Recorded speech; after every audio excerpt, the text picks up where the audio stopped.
Quando vedi una manifestazione del genere vuol dire che c'è da preoccuparsi. Queste sono aziende che si sono indebitate fino all'osso pur di mantenere alta la ruralità delle nostre campagne. Sembravano 200, poi sono diventati 300, alla fine il passaparola ha portato sulle strade di Rovigo quasi 600 trattori.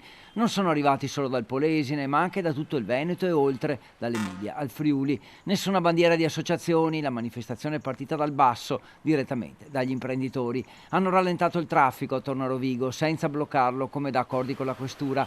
Hanno riempito di trattori Corso del Popolo, il centro storico, ricevendo la solidarietà dei cittadini che hanno portato caffè e panini agli agricoltori senza lamentarsi per il traffico in tilt, una manifestazione regionale che è diventata tra le più grandi d'Italia con la promessa che gli imprenditori non si fermeranno.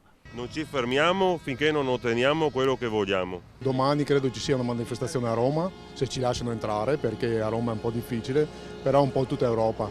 Si sta muovendo un po' tutta Europa, quindi finché non ci sarà un segnale forte continuiamo. Non so dove ci fermiamo, probabilmente andremo a Roma, perché se il palazzo più alto è a Roma andremo a Roma, a far capire le nostre istanze quali sono. Non ci fermiamo di sicuro, anche perché se ci fermiamo noi siamo finiti, finché non abbiamo qualche risposta. La preoccupazione per il futuro è palpabile. Il Polesine è sinonimo di agricoltura, ma stavolta l'incertezza rischia di vedere centinaia di aziende chiudere per sempre.